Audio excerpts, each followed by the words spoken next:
എനിക്ക് എന്താണ് കൂടോത്ര വിവാദം എന്നുള്ളത് എനിക്ക് പറഞ്ഞുകൂടാ, പത്രത്തെ വായിച്ചറിയുള്ളൂ. അല്ല അതല്ല, അതൊക്കെ ഇങ്ങനെ വന്നപ്പോൾ അത് ഞാനും പത്രത്തെ വായിച്ചു. ആർക്ക്? വച്ചവർക്ക് നാണക്കേട് ഉണ്ടാക്കിയിട്ടില്ലെങ്കിൽ പിന്നെ നമുക്ക് എങ്ങനെയാ നാണക്കേട് ഉണ്ടാകുന്നത്? വച്ചവർക്കല്ലേ നാണക്കേട് ഉണ്ടാകും. ആര്?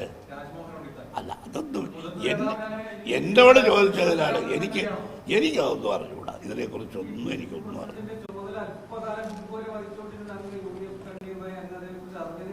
ഏത്?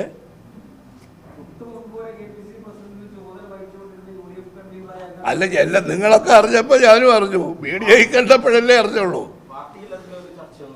പാർട്ടിയിൽ എന്തിനാ ഈ കൂടോത്തരം ചർച്ച ചെയ്യാനാണോ പാർട്ടി കൊടുത്തത്? അതൊന്നും ജനകീയ പ്രശ്നങ്ങളും ഈ സർക്കാരിന്റെ അഴിമതിയും ഇതൊക്കെ ചർച്ച ചെയ്യേണ്ട പാർട്ടി യോഗത്തിൽ ഇത്തരം കാര്യങ്ങളൊന്നും ചർച്ച ചെയ്യാറില്ല.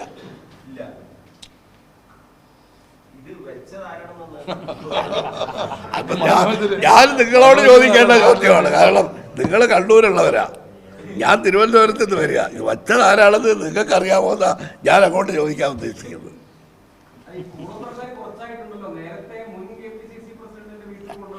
അയ്യോ, എന്നെ വിട്ടേക്ക്. ഞാൻ ഈ കൂടോത്രം അതിനെ കുറിച്ചൊന്നും അറിഞ്ഞും കൂടാ. അതിനെക്കുറിച്ച് ഞാൻ ഈ വായിച്ചതല്ലാതെ വേറൊരു വിവരവുമില്ല. നിങ്ങൾക്ക് വേറെ ഞാൻ ഒരുപാട് കാര്യങ്ങൾ പറഞ്ഞില്ലേ. നിങ്ങളൊക്കെ പത്രപ്രവർത്തകരില്ലേ, നിങ്ങൾക്ക് ന്യായമായ എന്ത് കാര്യവും അതിനെക്കുറിച്ച് ചോദിക്കാം.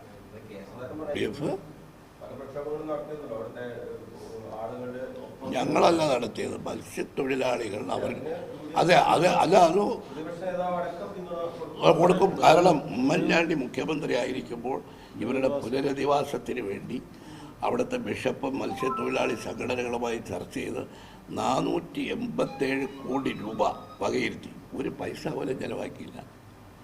അത് ചെലവാക്കാതെ അവർക്ക് കൊടുത്ത ഉറപ്പ് പാലിക്കാതെ വന്നപ്പോഴാണ് അവിടെ പ്രക്ഷോഭം ഉണ്ടായത്. ആ പ്രക്ഷോഭത്തിൽ ഞങ്ങൾ മാത്രമല്ലല്ലോ, BJP-ക്കാർ പ്രക്ഷോഭം നടത്തിയ യോഗത്തിലാണല്ലോ CPM-ന്റെ മുൻ ജില്ലാ സെക്രട്ടറി ആനാവൂർ നാഗപ്പൻ പങ്കെടുത്തത്. അത് ഒരേ ഗേറ്റിലാണ് ഇതെല്ലാം നടന്നത്. പ്രതിപക്ഷ നേതാവും പങ്കെടുത്തു, CPM-ന്റെ സംസ്ഥാന കമ്മിറ്റി അംഗമാണ് അദ്ദേഹം. BJP-യുടെ സമരത്തിൽ അദ്ദേഹവും പോയി പങ്കെടുത്തു. ആ സമരത്തിൽ പങ്കെടുത്തത് ഒരു തെറ്റുമല്ല.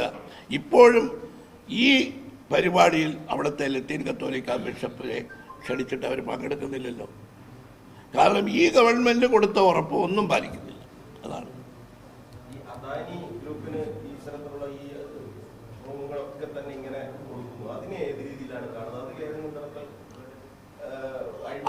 അദാനിയല്ലേ ഈ രാജ്യം എല്ലാ തുറമുഖങ്ങളും ഇപ്പോൾ കൈയടക്കുന്നത്?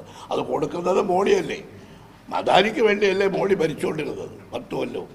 തിരുവനന്തപുരത്തെ എയർപോർട്ട് അദാനിക്ക്, സീപോർട്ട് അദാനിക്ക്, അവിടുത്തെ മുഴുവനും അദാനിക്ക് പതിച്ചു കൊടുത്തിരിക്കുകയല്ലേ. ഇടപാടോ? അതിപ്പോൾ മോഡി അതൊക്കെയാണ് രാഹുൽ ഗാന്ധി ആവർത്തിച്ച് പറഞ്ഞുകൊണ്ടിരിക്കുന്നത്. എന്തിനാണ് ഇതെല്ലാം അദ്ദേഹത്തിന് കൊടുക്കുന്നത് എന്ന് ആവർത്തിച്ച് ചോദിക്കുന്ന ഒരാളാണ് രാഹുൽ ഗാന്ധി.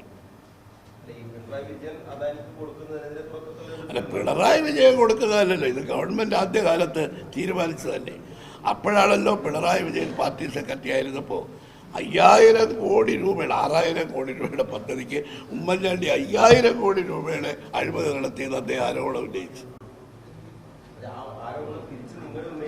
അല്ല, ഞങ്ങളങ്ങനെ അടിസ്ഥാനരഹിതമായ കാര്യങ്ങളും വികസന പദ്ധതികൾ മുടക്കാൻ വേണ്ടി ഇല്ലാത്ത കാര്യങ്ങളൊന്നും ആരോപണം ഉന്നയിക്കില്ല. ഞാനിപ്പോൾ പറഞ്ഞതൊന്നും നിങ്ങൾ കണ്ണൂരുള്ള പത്രലേഖകരല്ലേ, ഇല്ലാത്ത ഏതെങ്കിലും ഒരു കാര്യം ഞാൻ പറഞ്ഞു? ഞങ്ങളങ്ങനെ ആരോപണം ഉന്നയിക്കുന്നവരല്ല. ഞങ്ങൾ ഉന്നയിച്ചിട്ടുണ്ട് നിയമസഭയിൽ AI ക്യാമറ, അതുപോലെ തന്നെ K4, ലൈഫ് മിഷൻ, ഇതൊക്കെ ഞങ്ങൾ ഉന്നയിച്ചിട്ടുള്ളതാണ്.